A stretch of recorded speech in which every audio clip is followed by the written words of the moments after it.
kasih kepada Direktur Utama kita, Ibu Dewi Wahyuning Tias di showroom.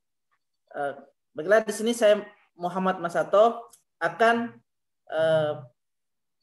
memberikan laporan pertanggungjawaban saya selama 6 bulan kepada Ibu mengenai sistem marketing dan sales saya pada showroom kita dari bulan Januari sampai Juni 2020. Baiklah, sebelumnya di sini saya akan menjelaskan apa saja yang telah saya lakukan ketika di bulan Januari sampai Juni. Yang pertama itu di bulan pertama saya melakukan hasil riset di lapangan, yang dimana hasil riset itu banyak pembeli, banyak orang ingin membeli mobil, tetapi mereka tidak mempunyai wawasan mengenai apa saja sih kekurangan dan kelebihan dari mobil tersebut. Nah, di sini saya membuat riset dan menjelaskan kekurangan dan kelebihan dari sistem mobil dan merek mobil tersebut. Contohnya di sini. Setelah saya menjelaskan keuntungan dan kelebihan dari semua merek mobil, dan sini saya dapatkan di brand yang pertama, Toyota, memiliki penjualan sekitar 24,119%, dan di bulan kedua 25,053, di bulan ketiga 26,191, dan di bulan keempat 2,053, dan bulan kelima 695, dan di bulan keenam 3,705, dengan total YTD-nya 81,816 dengan YTD market share sebesar 31,49%. Dan di sini juga Toyota mendapatkan peringkat nomor 1 ketika penjualan, begitu, dengan rating terbesar. Dan yang kedua disusul oleh Daihatsu pada bulan pertama 14,173, dan di bulan kedua 15,778, di bulan 3 18,162, di bulan keempat 1,330, dan di bulan Mei kita tidak mendapatkan apa-apa atau dengan hasil 0, dan di bulan ke-6 kita mendapatkan 331 dengan YTD totalnya 49,774% dengan YTD market share-nya sebesar 19,16%. Dan Daihatsu juga mendapatkan peringkat nomor 3. Di nomor 3 Honda. Di bulan pertama 12,777, di bulan kedua 11,373, di bulan ketiga 12,068, di bulan keempat 1,183, dan di bulan kelima 101, di bulan keenam 2.755 dengan YTD total 38,769 dengan YTD marketnya sebesar 14,92%. Dan disusul oleh Suzuki. Nah, di Suzuki ini pada penjualan yang pertama sebesar 10,5122, dan di bulan kedua 8,613, di bulan Maret sebesar 5,085, bulan April 1,042, di bulan Mei 779, dan bulan Juni sebesar 2.755 dengan YTD total 28,786 dengan YTD market share-nya sebesar 11,08%. Dan dilanjutkan dengan penjualan Mitsubishi Motor. Nah, Mitsubishi Motor ini di bulan pertama 9,179, dan di bulan kedua 7,811, di bulan ketiga 7,582, di bulan keempat 808, di bulan ke-5 785, dan di bulan ke-6 1767 dengan YTD total 27,932 dengan YTD market share-nya sebesar 10,75%. Nah, di sini saya lanjutkan kembali dengan Mitsubishi Fuso.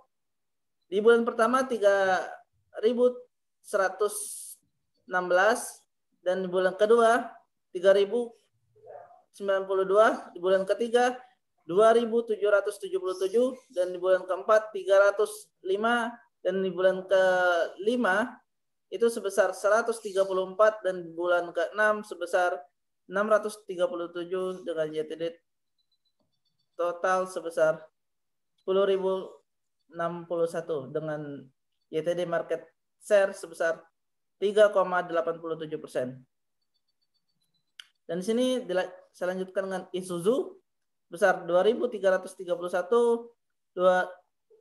di bulan kedua 2.044, di bulan ketiga 1.168, di bulan keempat 335, di bulan kelima 379 dan di bulan ke-6 693 dengan YTD totalnya sebesar 7.107 dengan YTD market share-nya sebesar 2,74%.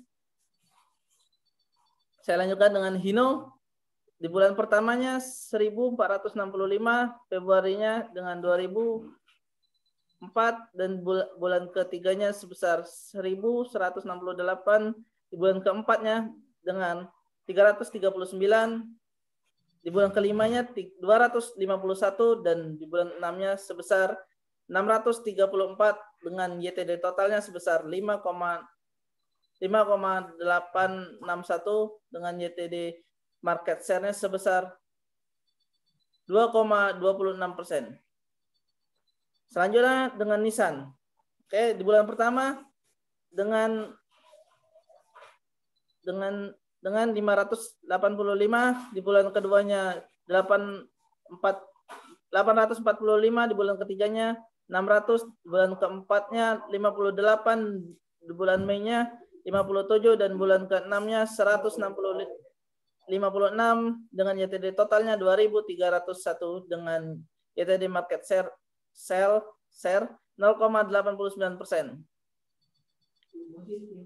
Nah, di sini Wuling di bulan pertama 489, Februari di bulan kedua 875, di bulan ketiga 384 dan di bulan keempat itu dia mendapatkan 29, di bulan Mei mendapatkan 37 dan di bulan Juni mendapatkan 34 dan YTD totalnya 1,848 dengan YTD market share 0,71%. Nah, di sini saya lanjutkan dengan Mazda. Bulan pertama Mazda mendapatkan 297, di bulan kedua 437, di bulan ketiga 208, di bulan keempat 43, di bulan kelima 35 dan bulan ke-6 116 dengan YTD total 1.136 dengan YTD market 0,44. Nah, lanjutkan dengan BMW. Dengan penjualan pertama 155, Februari dengan 215, di bulan ketiga BMW 253, di bulan keempat 78, di bulan kelima 57 dan bulan ke-6 89 dengan YTD total 847 dengan YTD market share 0,33%. Dilanjutkan dengan Mercedes-Benz PC. Di bulan pertama 124, di bulan kedua 222, di bulan ketiga 221, di bulan keempat 57, di bulan kelima 67 dan di bulan ke-6 93 dengan YTD total 784 dengan YTD market share 0,30%.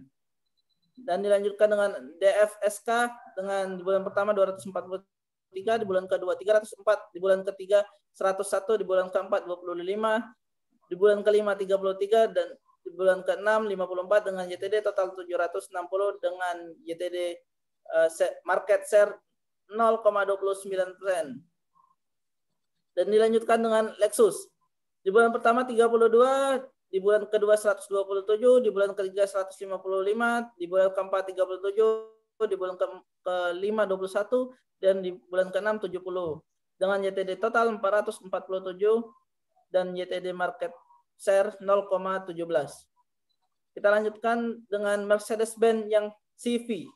Nah, di bulan pertama yang CV 95, di bulan kedua 139, di bulan ketiga 103, di bulan keempat mendapatkan 0 atau nihil, di bulan kelima mendapatkan 5, dan di bulan ke-6 12 dengan YTD total 354 dan YTD market share 0,14%. Dan lanjut dengan KIA atau yang biasa kita sebut dengan Kia. Di bulan pertama 54, di bulan kedua 128, di bulan ketiga 73, di bulan keempat 19, di bulan kelima 32, dan di bulan 6 juga dengan 32. Dengan YTD total 338 dan YTD market share 0,12. Dan dilanjutkan dengan Volkswagen. Dengan bulan pertama 123, di bulan kedua 114, di bulan ketiga 48, di bulan keempat 9, di bulan kelima 3, di bulan ke-6 16 dengan YTD total 313 dengan YTD market share 0,12%. Lanjutkan dengan Datsun. Di bulan pertama 226, di bulan kedua 47, di bulan ketiga 27, dan di bulan keempat sampai bulan ke-6 kita mendapatkan nihil atau 0 dengan YTD total sebesar 300 dengan YTD market share 0,12%. Dilanjutkan dengan Hyundai. Sini di bulan pertama 130, di bulan kedua 70, di bulan ketiga 33, di bulan keempat 21, di bulan kelima 15, di bulan ke-6 30 dengan YTD total 299 atau dengan YTD market share-nya dengan 0,12%. Nah, di sini grand total dari keseluruhan brand yang telah kita jual, YTD totalnya kita mendapatkan 259,822 dengan YTD market share-nya dengan 100%.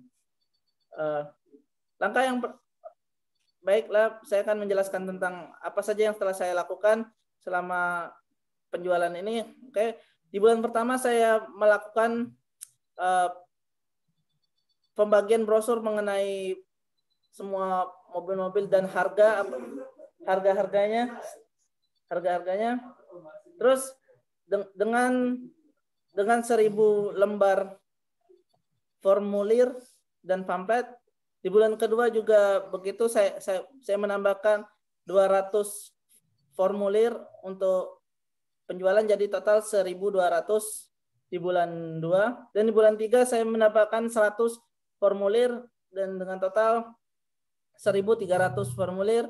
Di bulan keempat juga saya menambahkan, setiap bulan saya menambahkan dari bulan 4 sampai ke bulan 6 saya menambahkan 100 formulir. Jadi dari bulan 1, dari bulan 4, 5, 6 itu di bulan 4 1400 formulir, di bulan 5 1500 formulir, dan di bulan 6 1600 formulir. Gitu, Bu.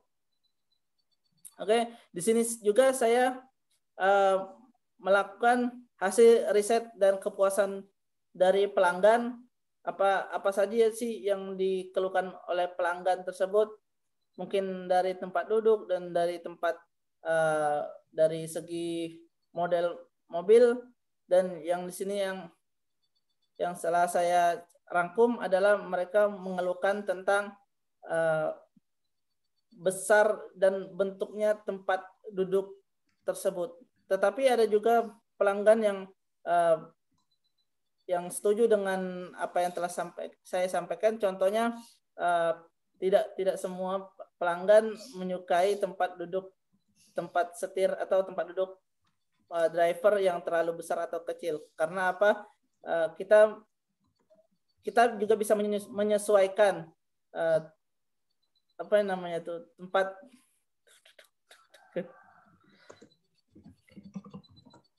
Oke, udah. Maaf. Aduh. Ada lagi yang mau dilaporkan, Pak Mas Sato? Mungkin itu saja, Bu. Oh ya, kendala yang telah yang saya rasakan selama ini kan itu mengalami penurunan drastis itu di bulan April sampai Juni ya, Bu. Itu pada penjualan Datsun dan Mercedes-Benz yang CV. Itu sampai penjualannya di bulan 4 0 dan 0 juga kan. Itu karena pada bulan tersebut corona masih menjalar di sekitaran kita, bahkan di dunia juga. Makanya itu penjualan kita mengalami penurunan yang sangat pesat. Tetapi dengan hasil itu kita tetap mendapatkan keuntungan yang paling sedikit, kita mendapatkan keuntungan sebesar 0,12%. Gitu, Bu. Oke, Mas Sato, saya mau tanya, ini kok masih ada penjualan mobil yang nggak terjual ya, Mas? Misalnya di Mercedes-Benz 0, kenapa itu bisa terjadi? Bagaimana, Bu? Itu ada penjualan mobil yang tak lihat dari data penjualan, itu ada yang jumlahnya pada 1 bulan tertentu itu 0, Mas. Kayak Datsun, nah beberapa bulan itu 0. Nah, itu kenapa selain corona? Oh, baik, Bu. Apa ada masalah di unitnya, di bagian marketingnya? Atau bagaimana? Baik, Bu. Terima kasih, Bu, atas pertanyaannya. Sini saya akan menjawab. Pada bulan tersebut, mengapa Datsun mengalami penurunan? Di sini karena pelanggan telah jatuh cinta terhadap produk Toyota, Bu. Karena banyak pelanggan mengeluhkan dari dari sistem mesin dan kelengkapan dari mobil Datsun tersebut, Bu. Contohnya kalau di Toyota kan mereka mempunyai brand ambassador yaitu Fortuner, Bu. Dan di mana Fortuner itu mereka mempunyai daya yang lebih kuat dan bodi yang lebih besar, Bu, untuk melalui contohnya sekarang kan lagi banjir, Bu. Nah, mereka Fortuner juga memiliki kapasitas yang lebih besar dan tinggi untuk menerjang sebuah banjir, Bu. Makanya mereka, karena Datsun mobilnya sedikit kecil dan juga dengan kapasitas dan daya yang jauh di bawah Toyota Fortuner, makanya mereka beralih untuk pembelian di brand Toyota Fortuner, Bu. Begitu, Bu. Oke, sekarang saya mau tanya, Anda sebagai kepala unit di bagian marketing, kira-kira selama ini yang sudah dilakukan di unit, kalau ngadain rapat itu berapa kali, Mas? Baik, Bu. Terima kasih atas pertanyaannya. Untuk rapatnya itu selama ini karena kami sudah bekerja selama 6 bulan untuk melaksanakan rapat, saya melakukan rapat dalam setiap bulan itu 2 kali, Bu. Kenapa? Karena untuk melakukan evaluasi yang lebih mendetail, Bu. Dan ketika rapat itu kami selalu membahas apa saja sih kekurangan dan kelebihan dari penjualan dan barang dan mobil-mobil apa saja yang menjadi favorit dari penjual, dari pembeli, Bu. Apa yang mereka inginkan dari sebuah mobil itu, Bu. Begitu, Bu. Oke. Kemudian kira-kira nih, karena kita masih, untuk metode rapat, karena masih corona, kemarin Mas Sato menggunakan rapatnya seperti apa, Mas? Karena terbatas dengan kondisi seperti saat ini. Oh, baik, Bu. Terima kasih atas pertanyaannya. Saya menggunakan 2 sistem, Bu. Oke. Jadi begini, Bu. Karena kita untuk rapat dibatasin orangnya, jadi saya menggunakan metode rapat yang sistemnya online dan offline, Bu. Jadi kami kan mempunyai anggota sekitar 50 anggota di bagian marketing. Jadi di situ karena saya membatasin untuk yang datang itu hanya 20, jadi yang 20 itu sistemnya offline dan yang 30 sistemnya online, Bu. Begitu, Bu. Terima kasih. Oke. Saya inikan lagi. Kaitannya nih Mas, dengan ini kan mobil kita yang kita jual kan sudah sangat banyak ya, itu produk kita berbagai merek ada. Kemudian kalau boleh saya mau tanya kaitannya jangkauan rata-rata pelanggan kita itu yang membeli dari daerah mana saja? Oke, baik Bu, terima kasih atas pertanyaannya. Di sini daerah yang sangat banyak peminatnya itu dari Papua, Bu, dari Papua dan dari sekitaran daerah Sumatera Selatan di bagian desanya, Bu. Kenapa? Dan mereka juga membeli produk yang pertama itu, yang brand pertama kita Toyota Fortuner, karena di daerah Papua ujung itu karena jalannya masih terlalu belum aspal semua dan membutuhkan daya dan mobil yang tinggi, Bu, gitu. Seperti Fortuner tadi. Yang memiliki daya. Kita sudah ada banyak nggak di Papua itu? Atau masih sedikit? Bagaimana, Bu? Maaf. Kalau terkait lokasi kita kan berpusatnya di Jakarta, di Jogja lah ya. Di Papua, tadi kan kamu bilang di Papua dan di Sumsel ya ininya yang paling banyak. Apakah kantor cabangnya di sana sudah banyak, Mas? Oh, alhamdulillah, Bu. Untuk di kantor cabangnya yang di Papua kita sudah menyediakan dua cabang di Papua dan satu cabang di Sumatera Selatan, Bu. Itu untuk penjualan mobilnya sih, tetapi untuk seperti maintenance-nya untuk di Papua kita telah menyediakan tiga showroom untuk maintenance-nya dan dua di Palembang untuk bagian maintenance-nya, Bu. Begitu.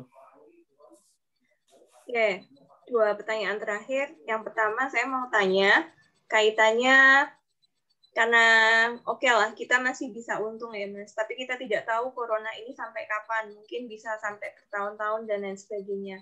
Nah ini kira-kira strategi pemasaran yang lain yang akan kamu lakukan selanjutnya apa untuk menaikkan tingkat penjualan beberapa mobil, karena dari bulan April ya tadi ya, bulan April sampai Juni itu memang terlihat rata-rata ke semua jenis mobil di sini mengalami penurunan. Selain tadi kan kamu cerita pemasarannya, oke, ada di brosur, ada showroom. Showroom itu pun sekarang kayaknya kalau di mall-mall atau di tempat pameran mobil pun sekarang juga jarang ada yang lihat. Nah, apa yang akan kamu lakukan sebagai kepala unit pemasaran? Oke, baik Bu, terima kasih atas pertanyaannya.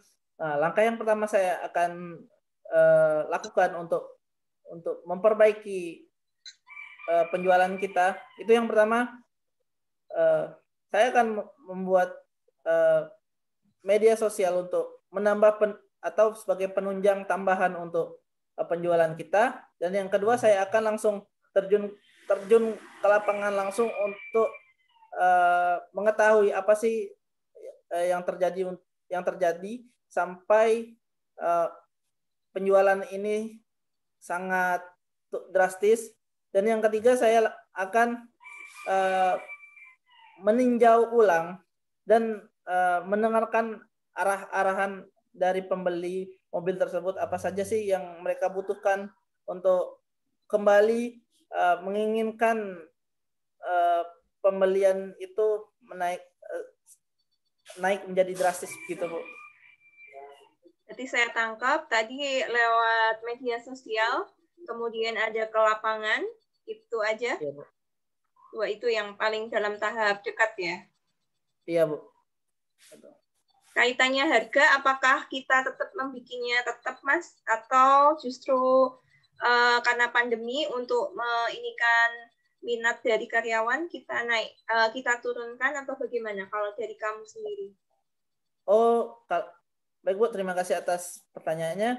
Di sini kita akan memberikan diskon besar-besaran Bu, terutama pada bulan selanjutnya, karena kita mengingat kalau kita harganya kita tetap samakan atau bahkan kita naikkan, takutnya nanti malah mengurangi peminat untuk membeli mobil.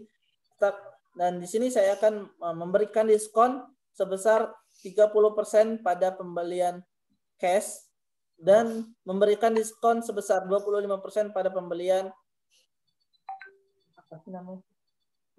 kredit. Begitu, Bu. Diskonnya berapa tadi? Tetapi di sini juga kita akan mendapatkan keuntungan yang lumayan besar juga, Bu. Semakin besar peminat dalam pembelian mobil kita, walaupun kita memberikan diskon sebesar 30 dan 25% tersebut, kita tetap akan mendapatkan keuntungan yang besar ketika pembelian itu berlangsung dengan banyak, Bu, gitu. Ini kita masih untung ya, saya belum tanya ke bagian unit lain, soalnya karena memang efek corona kan memang memang penjualan sangat turun, sehingga kita juga mengalami ada beberapa karyawan kita di perusahaan yang hingga akhirnya terpaksa harus di PHK ya. Oke, mungkin itu dulu Mas Sato. Terima kasih ya atas laporan kinerjanya selama 6 bulan terakhir ini. Mungkin saran saya lebih dilakukan lagi, digencarkan lagi promosinya, tidak hanya yang terutama bagian online-nya yang lebih banyak dilakukan. Kemudian pernah mengalami ada karyawan yang mulai ini enggak, Mas? Ada permasalahan dengan karyawan yang di bawahnya enggak? Kamu sebagai Alhamdulillah. Oke, terima kasih Bu. Alhamdulillah untuk permasalahan di lapangan dengan karyawan dan yang anggota lainnya itu tidak ada, karena kami selalu menjaga komunikasi kami dengan seluruh karyawan, dan jika ada permasalahan di lapangan ataupun dalam pribadi itu saya menekankan kepada seluruh karyawan untuk selalu langsung berbicara dengan saya atau kita membuat forum untuk menyelesaikan masalah tersebut, Bu. Begitu, Bu. Sehingga tidak terjadinya pergesekan antara anggota dan saya, Bu. Jadi di sekitaran pekerjaan kita selalu menerapkan prinsip kerja. Suaranya agak kedengeran, Mas. Oke, udah. Saya ulangin ya, Bu? Ya, boleh. Ya, Mas. Oke. Baik, Bu. Untuk menjaga masalah, untuk tidak terjadinya masalah antara anggota, kami selalu melakukan evaluasi, Bu. Dan itu baik masalah pribadi atau masalah pekerjaan, di setiap anggota harus selalu terbuka. Itu baik masalah dengan saya atau dengan yang lain, gitu, Bu. Biar tidak terjadinya permasalahan yang lebih meluas, saya melakukan sebuah ancangan gitu, sebuah arahan untuk semua anggota selalu berbicara dan memberikan tanggapannya terhadap setiap individu bagaimana mereka bekerja, supaya tidak ada masalah ketika mereka bekerja dan tidak ada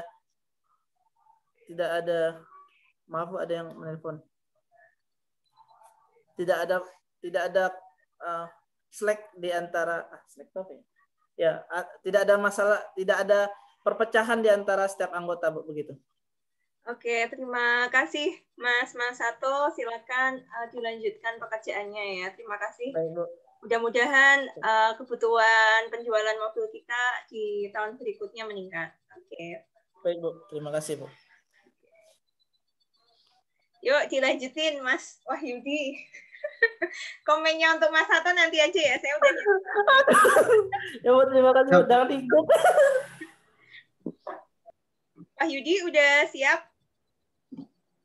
Udah, Bu. Wahyudi ada juga yang mau di-share screen? Nggak ada, Bu. Oh, nggak ada. Kalau nggak ada, Mas Sato, ya udah di share screen. Oke ya, ini Wahyudi pura-puranya sebagai apa ini? PNS di Dinas Pekerjaan Umum, Bu. Oke, itu kan PUPR di Dinas Pekerjaan Umum dan Perumahan Rakyat ya. Nah, ini kamu posisinya sebagai apa, Mas, di PNS-nya?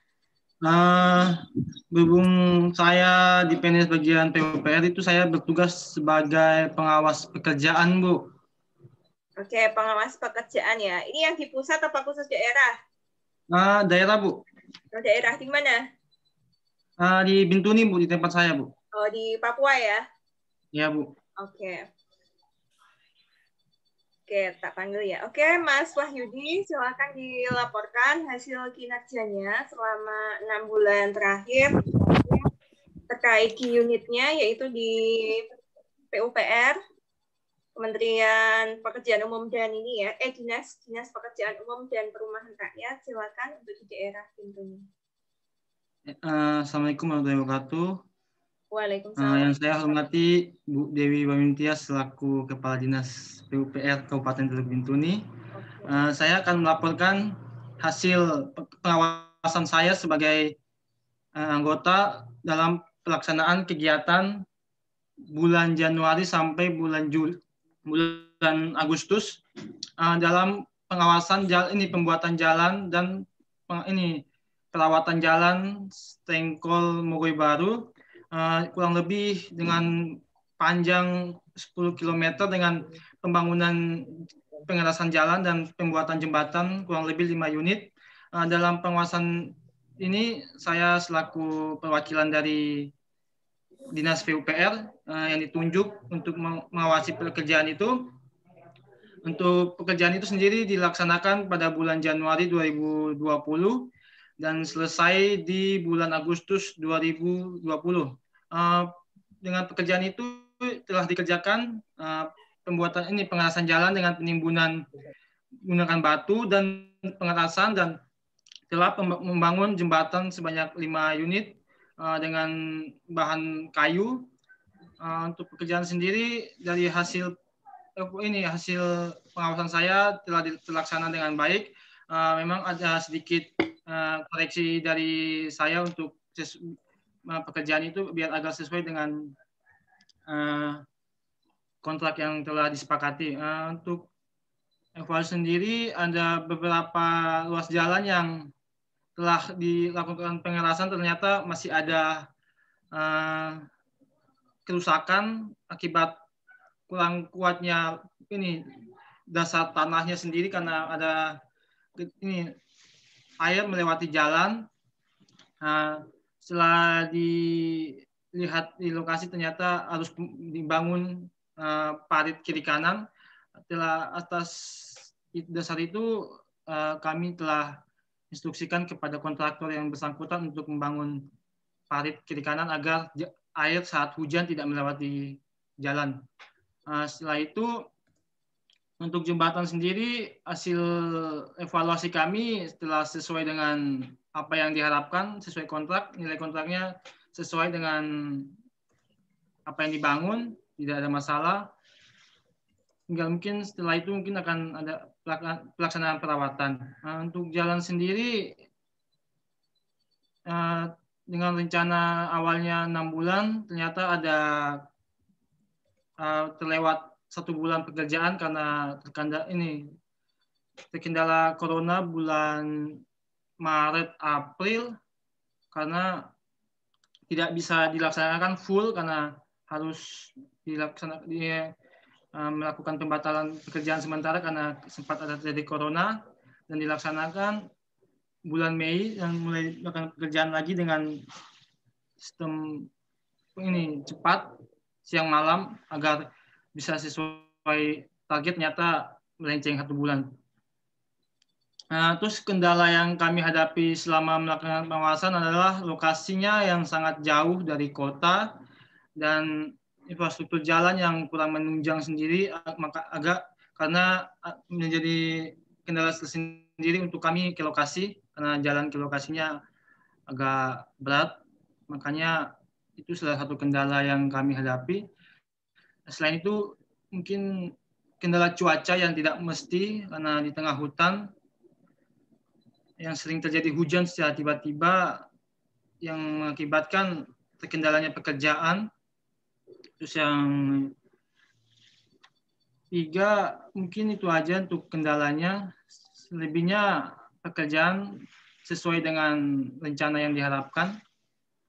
Mungkin itu sedikit laporan dari saya. Mungkin ada pertanyaan dari Kepala Dinas, silakan. Oke, Mas Wahyudi, terima kasih. Jadi tadi saya sempat nangkep untuk proyek selama 6 bulan terakhir adalah pengerasan jalan ya, dan Ya, Bu. pembangunan jembatan. Ya, Bu. Ini pembangunan jembatannya masa udah selesai, Mas, selama 6 bulan? Pekerjaannya untuk jembatan sendiri kan bukan permanen beton, Bu, ya. Jadi gunakan kayu gelondongan gitu. Jadi dilaksanakan serentak, Bu. Jadi mereka kerahkan alatnya sekaligus, jadi nggak kayak bangun satu dulu baru satu lagi. Jadi mereka kerjakan sekaligus gitu, Bu. Jadi kenapa bisa cepat, karena nggak bertahap.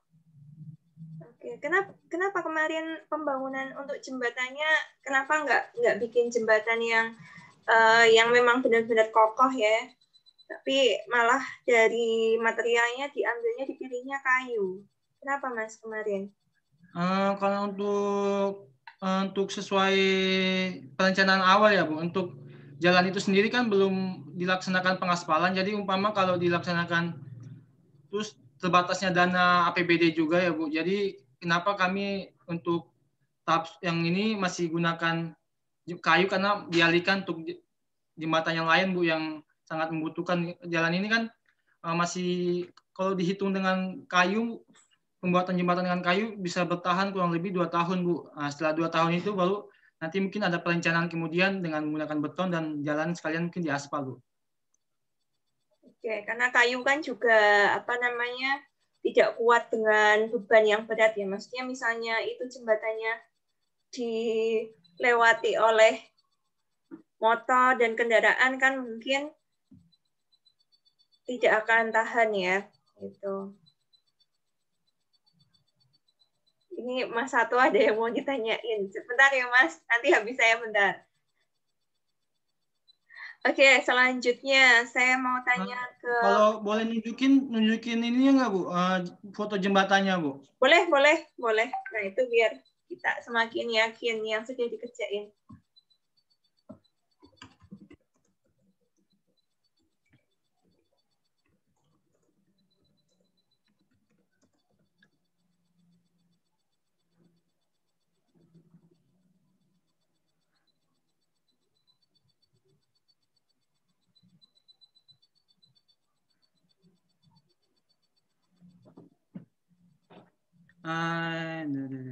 Ini untuk tampak pertama sebelum diperbaiki, Bu. Jadi awal jembatannya tuh seperti ini. Oh, bisa dilihatkan satu fotonya aja, Mas, diperbesar. Dan ini hasilnya seperti ini, Bu. Mungkin ini yang ada kelihatan yang dari tampak samping jembatannya mungkin, Mas.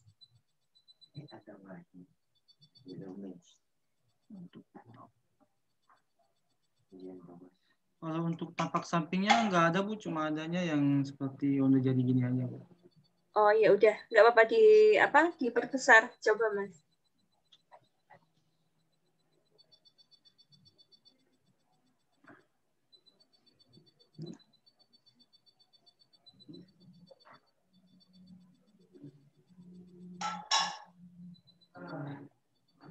Bisa diperlihatkan di show gitu. Sudah.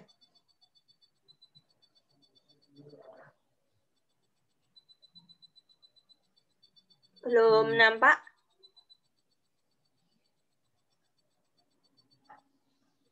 Nah, ini, Bu, tampang sampingnya kalau kurang lebih seperti ini ya, Bu. Sistemnya Nah, itu. seperti ini.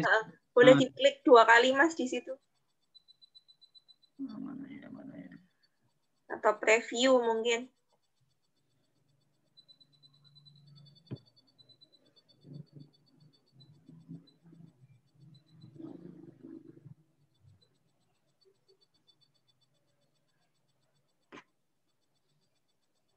Bisa diperbesar gambarnya. Nah, itu tadi udah.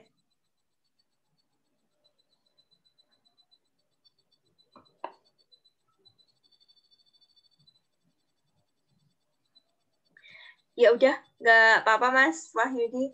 Saya lanjutkan ya. Tadi yang pengarasan jalan. Nah, ini kemarin melibatkan oh ya, enggak, saya mau tanya ini dulu. Kemarin ada kendala apa tadi? Tadi saya lihat ada ini ya, cuaca ya yang sangat mengganggu ya kalau kita proyek bangun jembatan, jalan, pengerasan jalan itu memang sangat tergantung dari cuaca. Nah, saya mau tanya daerah yang dibangun untuk pengerasan jalan sama jembatan ini itu memang daerah yang padat penduduk atau bagaimana? Kalau untuk penduduknya sih salah satu padat sih Bu di tempat saya itu, jadi termasuk itu jalan penghubung untuk kurang lebih ada 5 kecamatan Bu untuk penghubungnya tuh jalan itu. Oke. Nah, pada saat itu kan sering pernah melihat ini enggak kejadian kan kadang-kadang ada juga yang pelaksana di lapangan yang kadang-kadang kayak di Jawa ya, beberapa saya nggak hanya di Jawa sih, di beberapa tempat misalnya ada ada proyek di jalan, kemudian saat kita lewat pakai kendaraan pribadi, misalkan naik mobil, kemudian ada orang yang memang petugasnya kayak walaupun minta uangnya adalah sukarela. Nah, apakah menemukan itu juga seperti itu? Untuk selama pelaksanaan sih mungkin nggak ada Bu, untuk selama pelaksanaan, selama pengawasan yang kami lakukan nggak ada penemuan seperti itu Bu. Mungkin ya? Nggak ada Bu. Soalnya kan sebelum melaksanakan pekerjaan kita udah bertemu sama pihak-pihak terkait yang punya tempat di lokasi itu ya Bu. Dan kita udah permisi duluan sebelumnya untuk pekerjaan, jadi selama pekerjaan nggak ada kendala itu Bu.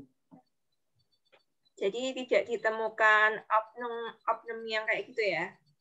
Nggak ada Bu. Nah, kalau misalnya akhirnya ada kasus seperti itu, kira-kira yang akan dilakukan dari tim pengawas seperti apa, Mas Wahyudi? Mungkin kalau dari kami sih, mungkin kita akan diskusi dengan pihak keamanan, salah satunya mungkin kepolisian. Nah, kami mungkin akan musyawarah dengan pihak terkait yang mungkin punya lokasi di situ, dengan pihak keamanan, dengan pihak kontraktor juga, baiknya seperti apa, apakah ini legal atau tidak. Kalau memang ini benar harus kalau yang punya tempat sendiri mungkin kami akan sesuai permintaan mereka juga. Kalau itu ilegal mungkin kami bisa mengajak pihak keamanan untuk atasi hal itu, Bu. Oke, jadi tadi hubungannya sama mau akan bermusyawarah dengan pihak mana aja tadi? Kepolisian? Kepolisian dengan pihak kontraktor dengan yang punya lokasi itu, Bu. Lokasi yang kita kerjakan. Itu kan masih daerah kebanyakan di sana itu lokasinya kayak setiap lokasi itu ada yang punya tempatnya gitu Bu, kayak hak wilayah gitu loh Bu. Oh, oke. Loh, ini kepemilikan di daerah sana bukannya milik pemerintah ya jalannya? Jadi milik perseorangan? Kalau gitu ya? di lokasi yang kita kerjakan itu Bu, itu tempatnya di Papua itu kan masih kebanyakan banyak suku-sukunya ya Bu, jadi setiap suku itu kayak punya wilayah tersendiri, jalan itu melewati wilayah mereka. Jadi setelah saya jelaskan tadi, jadi sebelum kita kerjakan kita udah menemui pihak-pihak yang punya lokasi yang kita lewati itu, jadi kita kayak udah permisi duluan gitu loh. Oh, oke, saya paham. Oh, ini yang bedain ya berarti ya sama di daerah Jawa mungkin ya kebanyakan. Kalau Jogja kan mungkin juga masih ada kepemilikan yang dari keraton seperti itu ya mungkin ya.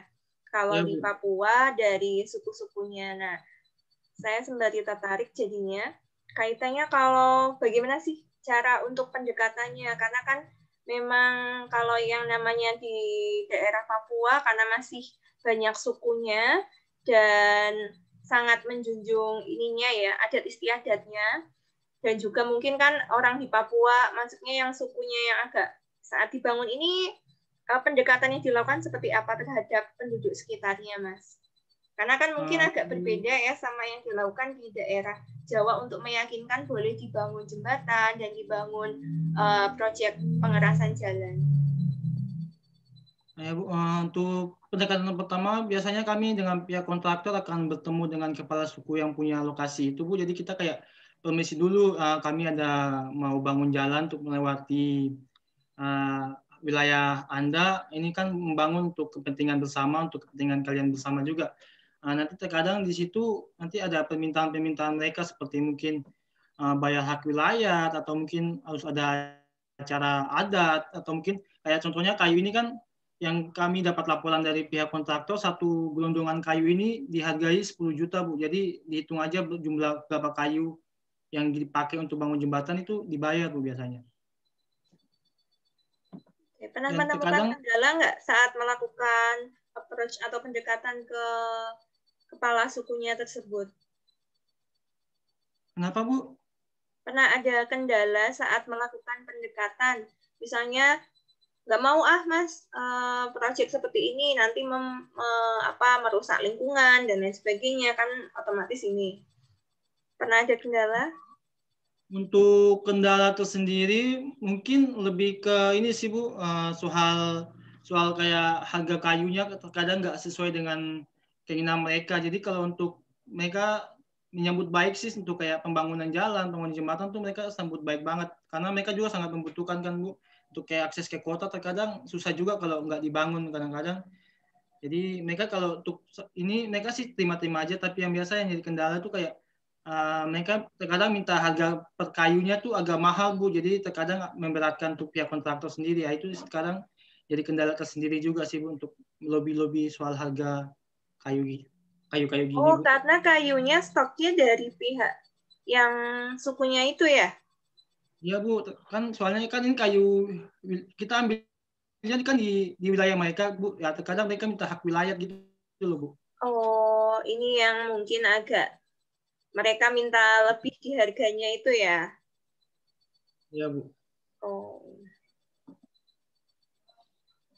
Oke, sekarang saya mau tanya kaitannya dengan koordinasi dari ketua pengawas dan anggotanya. Ini bagaimana sistemnya kemarin? Karena kemarin juga sempat mengalami corona. Kalau di daerah di Papua bagaimana, Mas? Koordinasi. Untuk koordinasi sendiri kita terkadang karena berhubung corona kita kan tidak bisa, anggota saya ada 3 orang, Bu, jadi kami membagi jadwal, Bu, 1 orang per minggu kadang-kadang. Jadi kan kita semua totalnya 4, jadi dalam 1 bulan itu dibagi ada 1 bulan itu kan 4 minggu, Bu. Jadi minggu pertama siapa, biasa minggu pertama saya, Bu. Nah nanti minggu keduanya anggota saya, terus ketiga anggota saya juga, Bu. Jadi kita biasanya membagi waktu untuk ke lokasinya begitu, Bu, biasanya. Oke. Terus untuk ini saat meninjauan kan di 5 titik jembatan sama pengerasan jalan ya, jadi 6 ya yang ditinjau ya. Iya, Bu. Pernah nemuin ini enggak? Akhirnya ada yang pelaksananya itu yang ditemukan malah malas-malasan kerjaannya, Mas. Untuk malasnya sih mungkin nggak ada, Bu, karena kan pihak kontraktor sendiri kan juga pengennya cepat kan, biar lebih cepat cair juga dana mereka kan. Jadi mungkin cuma terkendala di itu, Bu, mungkin cuaca aja, Bu, terkendalanya terkadang jadinya mau ke lokasi kan susah juga, mau kerja kan nggak bisa soalnya kan hujan kan, Bu. Nah, itu mungkin kendalanya di situ aja. Kalau untuk malas sih selama yang kami dapat sih nggak ada, Bu. Oh, nggak ada ya. Maksudnya kan kalau malas, maksudnya ngolorin waktu kerjanya kan otomatis gaji yang dikasih kan tetap ya. Jadi waktunya cuma nambah gitu. Nggak ada ya? Nggak ada, Bu. Nggak ada. Oke. Ada fasilitas nggak Mas yang disediain di sana saat bagi pelaksananya ini tiap hari balik atau ini maksudnya jam kerja dari pelaksananya yang pekerjanya ngerjain jembatan dan jalan itu sistemnya shift-shiftan atau juga stay di sana terus, ada mungkin dibangun seperti mes dan lain sebagainya, itu bagaimana? Kalau untuk ke lokasi sih Bu, kita langsung balik lagi Bu, tidak tinggal di sana. Jadi kadang kita perginya tuh pagi Bu, nanti pagi biasa sore udah balik. Mungkin fasilitas yang kami dapat dari kantor dinas itu mungkin kendaraan aja Bu, dengan biasa uang saku untuk uang makan aja. Oh enggak, ini bagi pekerjanya. Saat kamu ke sana, Kalau pekerjanya itu pekerjanya, ada semacam mes atau shift bagi pekerjanya yang di sana? kalau untuk pekerja di sana mereka menyediakan mes Bu. Jadi mes ada untuk khusus pekerja, dan kalau untuk makannya di mes itu sehari itu 3 kali Bu. Jadi pagi itu biasanya jam 6:30, kalau siang biasa jam 11 sampai jam 12, nanti malam itu kurang lebih jam 8 Bu. Itu fasilitas yang untuk bekerja di sana Bu. Oke, terima kasih Mas. Terakhir mungkin saya mau tanya kaitannya dengan strategi nih. Ini tadi memang strategi kendalanya hanya karena cuaca ya. Nah, tadi strategi untuk mengurangi kalau misalnya ada kemungkinan tadi kaitannya ada hambatannya cuaca, kemudian kalau tadi saat pendekatannya ada yang masalah harga kayu dan lain sebagainya, itu strateginya seperti apa? Terkadang kita kalau untuk strategi yang soal harga kayu, kita lebih berikan pemahaman sih kepada yang punya tempat juga, bahwasanya ini kita bangun bukan untuk kepentingan kita aja, ini kan untuk kepentingan umum kan. Jadi kita mungkin pendekatannya lebih penjelasan ke situ aja sih, dengan mungkin terkadang dari pihak mereka pun kita kasih pekerjaan juga Bu. Oke. Untuk dari Kamu pihak kaitannya sama cuaca, Mas? kalau cuaca terkadang, kalau memang kan cuaca kan nggak bisa diprediksi. Terkadang kalau pas cuaca bagus kita laksanakan pengebutan Bu. Jadi terkadang penimbunan kadang kita kerjanya sampai malam juga Bu kalau pas cuaca lagi bagus. Jadi mumpung lagi bagus kan kita terkadang lembur juga Bu. Oke, baik. Terima kasih Mas Wahyudi. Mungkin Mas Mas Sato mau tanya tadi.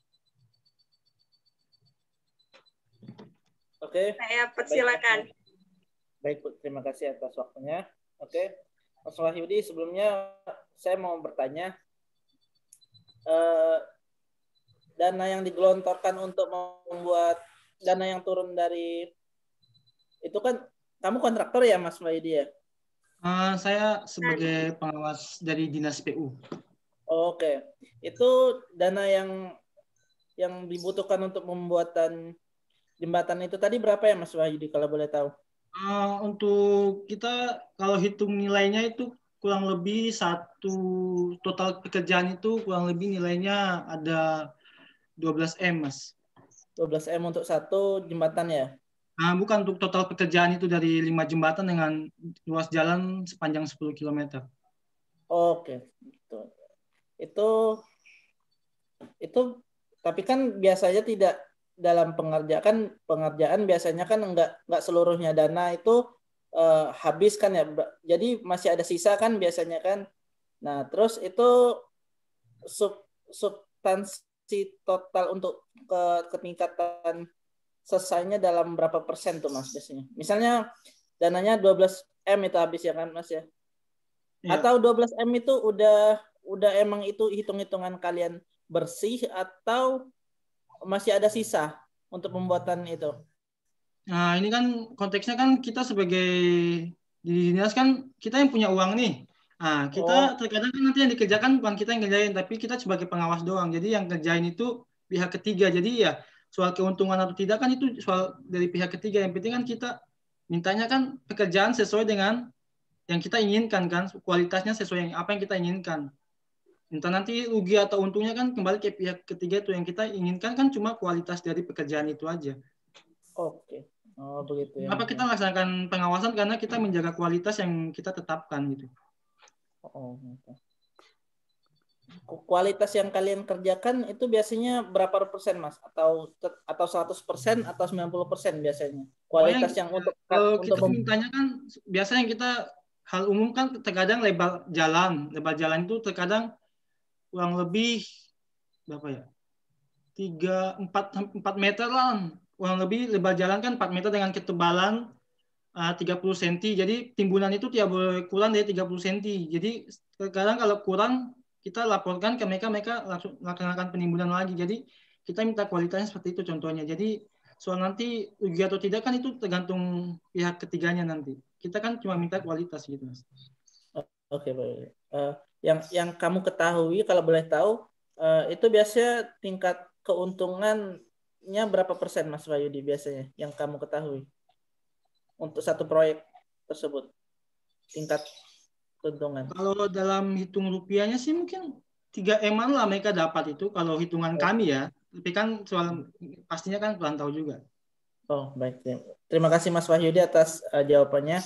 Saya kembalikan lagi ke direktur kita, Bu Tias.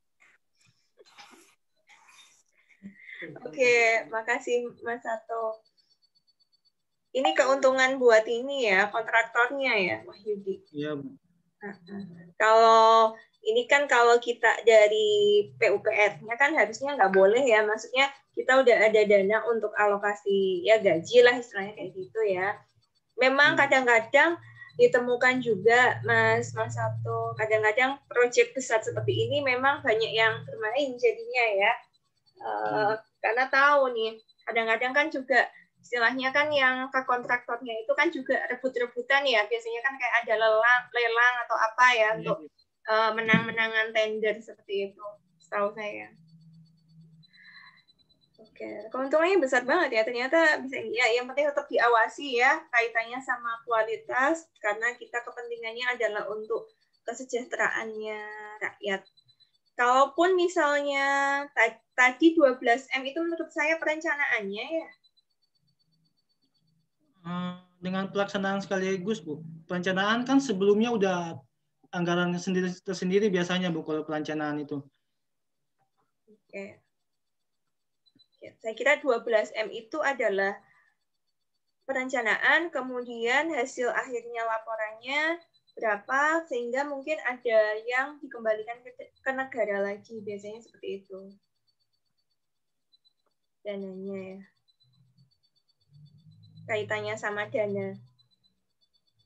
Kalau untuk pengembalian terkadang itu karena mungkin pekerjaan itu tidak sesuai apa yang diinginkan. Contohnya kita mintanya 10 kilo, ternyata di lapangan itu dikerjakan cuma 9,5. Itu terkadang ada penemuan yang terkadang harus dikembalikan dananya ke negara lagi, Bu, biasanya.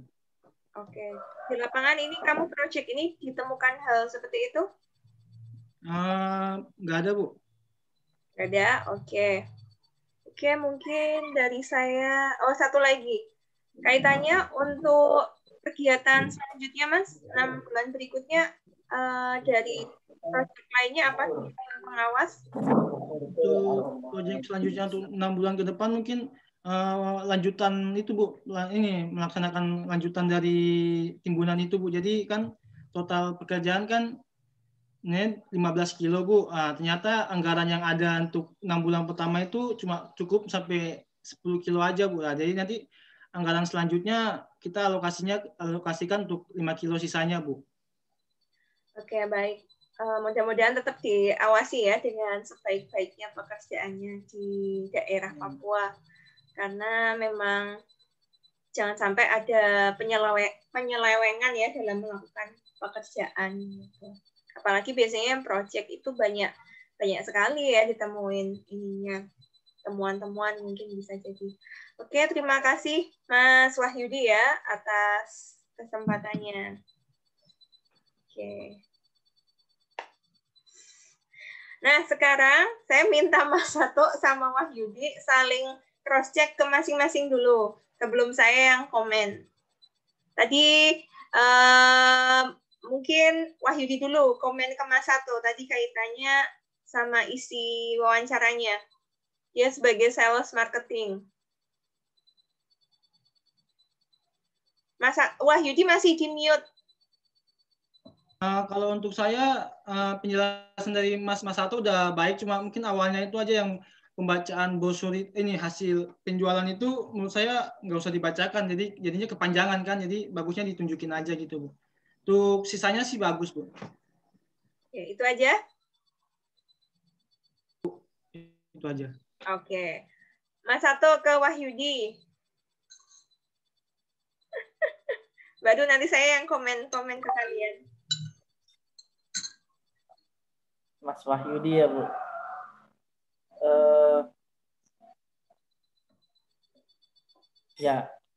Ya itu tadi sih Bu. Mas Wahyudi kurang menjelaskan tentang proses alur dananya Bu. Kan itu kan biasanya kan kalau pembuatan itu kan, atau emang karena emang Mas Wahyudi sebagai pengawas, emang sebenarnya sih kalau pengawas tempat saya bekerja, biasanya mereka sebelum membangun proyek di desa tempat saya itu, dia menjelaskan tentang alur dananya Bu. Misal dia mau membangun kayak jembatan tadi tempat saya begitu, jadi dananya itu misal ya kasih aja 10M. Nah 10M itu untuk pembelian besi ini sekitar segini, untuk pembangunan segini, pembayaran apa tuh tukang begini, dan hasilnya apa tuh kegiatan makannya segini. Jadi alur apa namanya, alur keuangannya tuh jelas Bu, bisa dilihat oleh warga sekitar begitu Bu. Tapi kan karena tepatnya Mas Wahyudi tadi emang masih seperti kepala suku kan ya yang pegang, jadi ya bisa dimaklumi sih gitu. Mungkin ya setiap daerah kan beda-beda, tetapi ya itu aja sih yang menurut saya kekurangan. Tapi karena sistem di tempat Papua masih memakai kepala suku, ya it's okay, bagus sih gitu. Bisa disanggah Bu? Bisa disanggah nggak Bu? Boleh. Kan konteks saya kan di sini sebagai perwakilan dari dinas ya. Jadi contohnya gini, di tahun 2020 contohnya kita dinas PU ini dikasih dana contohnya 20 miliar. Nah, jadi 20 miliar itu kita bagi lagi, mungkin setengahnya untuk pembangunan perumahan, setengahnya untuk pembangunan jalan ya. Contohnya 10M itu kita alokasikan untuk pembangunan jalan suatu tempat. Nah, situ nanti kita melaksanakan tender. Jadi siapa yang menang lelang, dia yang kerjakan. Jadi soal nanti kayak transparansi dana yang soal yang tadi Mas Sato minta itu bukan ke kita lagi, itu udah pihak ketiga, itu kontraktor. Jadi kontraktor yang nanti ya soal pembayaran gaji atau pembelian ini itu kan udah ke kontraktor ya. Kita kan cuma kita kan ya PNS ya, kita kan ada tersendiri tuh gaji PNS. Jadi kita kan cuma tugas kami di sini cuma mengawasi untuk menjaga kualitas. Jadi soal nanti dananya untuk pembayaran gaji pekerja mereka itu urusan mereka tersendiri, bukan urusan kita lagi gitu. Oke, Kita kan terima cuma kasih Mas yang Wahyudi. kerjaan aja gitu. Oke. Ada benarnya sih yang dari Mas Wahyudi. Memang kalau pengawas memang ini lebih ke kualitas, tapi tidak ada salahnya memang mengetahui juga kalau ada jangan-jangan yang pihak-pihak yang nakal ya. Tadi kan makanya saya sempat tanya tadi ditemukan di saat ngawasin, nemuin ada yang oknum yang misalnya minta sumbangan kan, saat kalian mungkin pernah nemuin ya, kalau misalnya daerah Jawa banyak kan yang banyak Bu. Itu kan sebenarnya tidak ada sebenarnya ya, tidak ada harusnya di proyek bikin jalan seperti itu tuh nggak ada. Cuma memang kadang karena pekerjanya kan biasanya ini ya, rekrutmennya kan dari daerah sekitarnya ya, biasanya pegawainya ya yang justru pelaksanaannya ya biasanya warga sekitar juga diberdayakan. Nah di situ biasanya karena rumahnya kena debu dan lain sebagainya, kena dampak kan, nah biasanya akhirnya seperti itu juga yang dilakukan ya untuk membantu ekonominya. Itu bukan dari bukan dari yang si punya proyeknya, enggak sih, dinasnya enggak gitu. Oke, makasih Mas Sato sama Wahyudi. Kemudian saya komen ke Mas Sato dulu ya. Bagus penyampaiannya tadi Mas Sato, kaitannya udah pantas sih jadi sales. Bagus. Nah, tapi benar tadi komennya Mas Wahyudi ke Mas Sato, itu terlalu panjang bacanya. Gitu. Di besok misalnya kamu laporan ke atasan kamu besok kerja gitu kan, terus kaitannya melaporkan dari data-data statistik kayak gitu toh Mas, penjualan atau mungkin data data apa aja lah, intinya data gitu kan, data yang bentuk tabel sebanyak itu cukup disampaikan ini kita ada produknya macam-macamnya sekian, kemudian dari mulai bulan keberapa sampai keberapa itu kita masih mengalami penjualannya masih konstan misalnya. Kemudian dari bulan berapa sampai berapa rata-rata menurun. Kemudian yang paling banyak itu adalah si merek Toyota tadi ya. Iya benar ya? Kayak gitu. Terus Mas Sato, tadi ada salah baca Mas Sato. Coba kamu baca harga dengan jumlah. Ditampilin lagi coba itunya, Excel-nya. Saya komen. Karena datanya Mas Sato, ini tuh Excel-nya dalam satuan Inggris, bahasa Inggris. Di Excel-nya di share screen lagi coba Mas. Ini apa? Nah ini, coba kamu baca jumlahnya penjualan di Toyota itu berapa? Yang mana Bu? Yang Toyota Januari 2020. Oh, 24,199 Bu. Nah itu kurang tepat Mas Sato, walaupun itu Gimana Bu? Hah? Gimana bacanya Bu? Sebenarnya ini 24.000 penjualannya. Oh. Alhamdulillah. Jadi makanya saya baca tuh padahal yang paling banyak kok cuma 24 koma, mobil masa. Iya Bu, maaf. Astagfirullah. Jadi hati-hati Mas. Gak apa-apa. Gak apa-apa. Jadi kita sembari belajar. Walaupun ini adalah Indonesia, tapi angka yang ditulis di Excel ini adalah koma dalam arti itu justru ribuan kalau yang dalam satuan Inggris ya. Inggris kan kalau ribuan kan koma kan, kalau yang titik kan justru yang artinya desimal kan. Nah, yang ini kamu betul bacanya 31,49, maksudnya 31,49% itu betul. Tapi yang baca di sini, yang di penjualan Toyota dan lain sebagainya, itu bacanya harusnya 24.119 gitu. Itu koreksinya. Jadi biar tahu dan hati-hati, intinya maksud saya adalah agar hati-hati membaca data angka. Gitu. Itu review saya untuk Mas Sato gitu.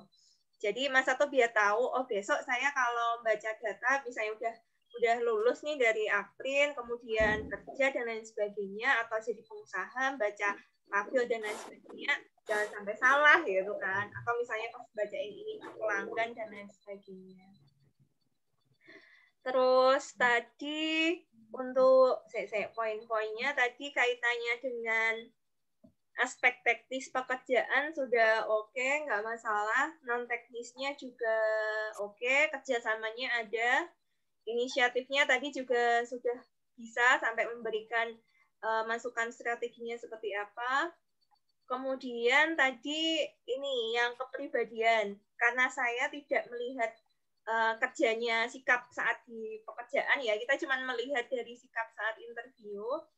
Tadi Mas Sato kayaknya ada ini kayak temennya diajak ngobrol atau gimana ya sampingnya ya, kan ini ceritanya kita kan beneran serius online nih. Ini nggak sih tadi sempat ada ngobrol sama teman apa enggak ya? Terus saya ini. Enggak Bu, itu apa namanya tadi ada tamu lewat, apa tuh ada yang ngantar kiriman. Jadi saya menyuruh teman untuk itu hadapin dulu itu apa tuh orang yang ngantar barang gitu Bu. Oh gitu. Oh, maaf tadi. Gak apa-apa. Cuma kalau bisa nih sebenarnya di kamar gitu aja kan. Jadi kan ini ceritanya bosnya kan gitu ya, atau kepala unitnya ya sayangnya. Jadi kayak benar-benar serius terus ini kan kita online ketemuannya gitu. Sama tadi kan sempat ada apa handphone ya. Ya, yang nelpon. Aduh. Maksud saya ini biar Wahyudi sama Mas Sato juga Mas Sato di off aja share screen-nya. Oh, baik Bu. Oke. Nah, masukkan lagi catatan. Nanti saat kalian interview kerja, HP-nya juga harus kalau bisa di silent lah atau di off kan. Itu penting. Biar tidak mengganggu saat si interviewnya. Ini soalnya kesan pertama. Gitu ya. Wahyudi juga seperti itu. Itu aja sih. Kalau cara menjawabnya sudah bagus, tidak terlalu kaku juga. Apalagi ya, cukup sih. Dan untuk inisiatifnya juga sudah oke. Itu aja mungkin masukan ke Mas Sato.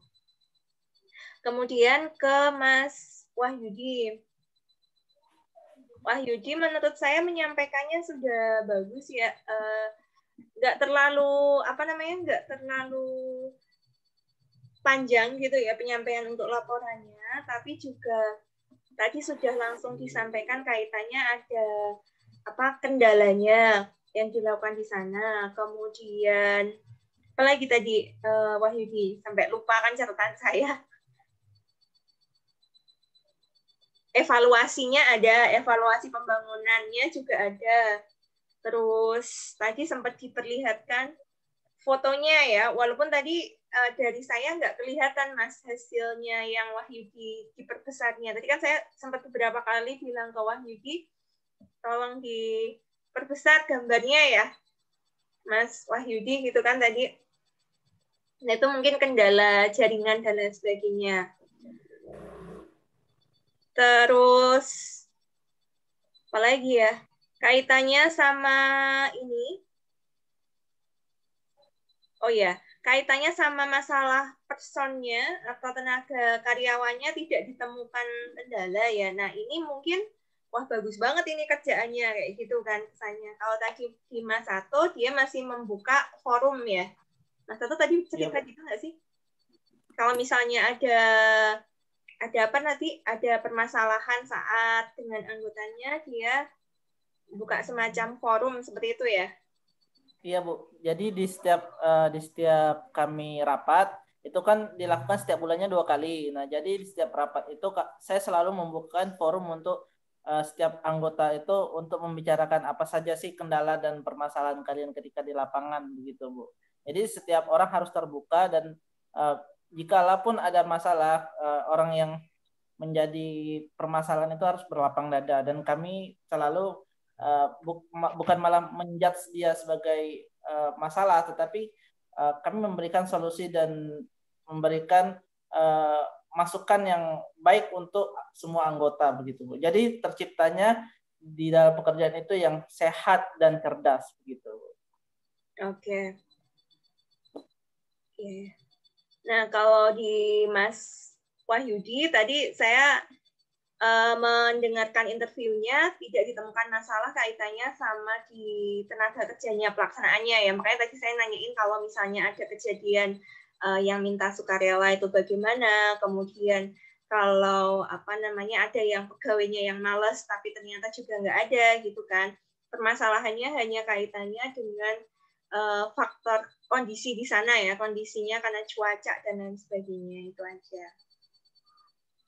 Terus tadi juga udah disampaikan kaitannya siapa aja yang terlibat. Kemudian tadi saya sempat tanya kaitannya misalnya kalau ada masalah ketidaksesuaian ini ya Mas, kesepakatan harga kayu dengan penduduk sekitar ya. Sukunya di sana ya, kepala suku ya. Atau kaitannya dengan pembangunan jalan dan lain sebagainya ya. Iya, Bu. Nah, di sini tadi Wahyudi menyampaikannya mungkin bisa lebih ditambahin lagi kaitannya. Tadi sepenangkap saya ceritanya kelupaan nyatet. Tadi kamu jawab ini apa Mas tadi jawabannya? Aku jadi lupa. Kalau soal kayu itu yang saya jawab tadi itu kurang lebih mungkin kita memberi pemahaman kepada yang punya tempat itu Bu. Jadi kita beri pemahaman kalau bahasanya pembangunan ini bukan untuk kepentingan kita aja, tapi ini untuk kepentingan kalian dengan orang banyak juga. Jadi untuk mempermudah akses mereka juga kayak ke kota gitu Bu. Oh iya. Ya intinya adalah apa sih nanti keuntungan yang kalian dapatin gitu ya. Kalau ini berjalan gitu kan. Ya itu mungkin bisa ditambahin lagi ke atasannya penjelasan seperti itu agar meyakinkan ke atasan bahwa kamu bisa mengatasi masalah tersebut jika ada gitu. Ditambahin mungkin itu aja. Kalau Wahyudi menurut saya itu agak singkat ngomongnya, tapi sebenarnya udah kena sih sebenarnya, udah betul jawabannya. Tapi kalau saat interview kerja besok ya, ini kan pertemuan terakhir kita, saat interview kerja, mungkin kalian bisa menambahkan hal-hal yang lebih meyakinkan lagi yang kalian punya, seperti itu. Kata-kata yang lebih meyakinkan. Jadi ini sembari, udah ya tadi masukkan komen-komennya, udah sembari masukkan, besok kalau kalian kerja interview, apa sih yang harus dipunyai saat interview? Kalau udah interview itu biasanya udah tahap akhir nih masalahnya. Berilah keyakinan kepada si interview, apa sih kelebihan kalian dibandingkan calon pelamar yang lainnya. Misalnya kalian punya prestasi, misalnya kalian punya sertifikasi apa, dan lain sebagainya. Itu bisa untuk poin tambah.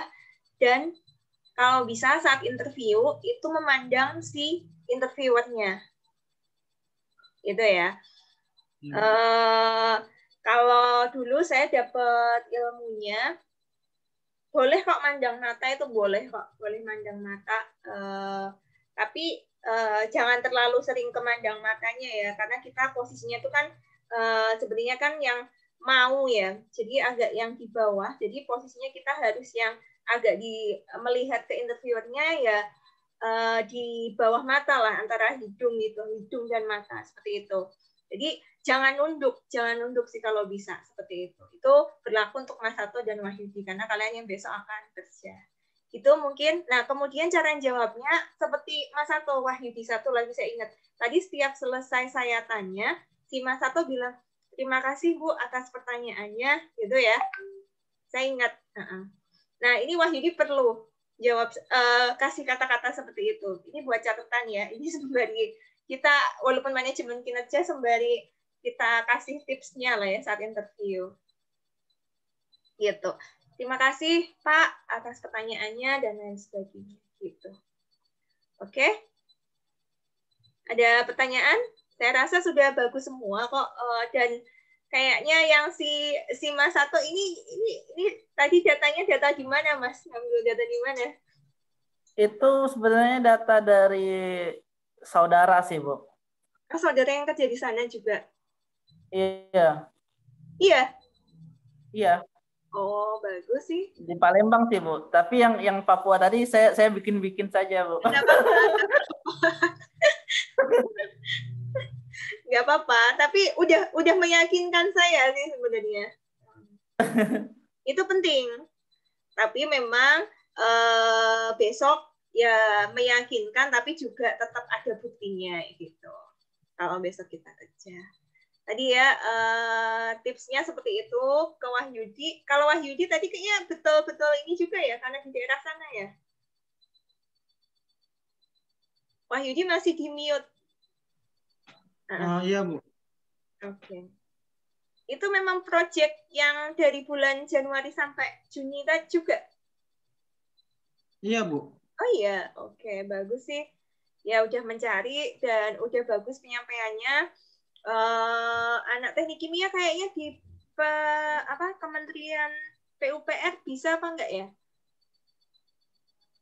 Tahu saya di SDM bisa, di perusahaan proyek kontraktor seperti Wika, Waskita itu bisa. Masuk di situ ada beberapa bisa masuk, banyak. Juga anak teknik kimia masuk di situ bisa. Di kementerian mungkin bisa, untuk yang kementerian PU lah ya, bisa jadi ada juga sih untuk dicoba. Gitu mungkin. Mungkin itu saja ya yang bisa saya sampaikan, udah banyak. Jadi cuma 2 orang tapi lama. Tidak ada kuliah lainnya? Nggak ada, Bu. Oke.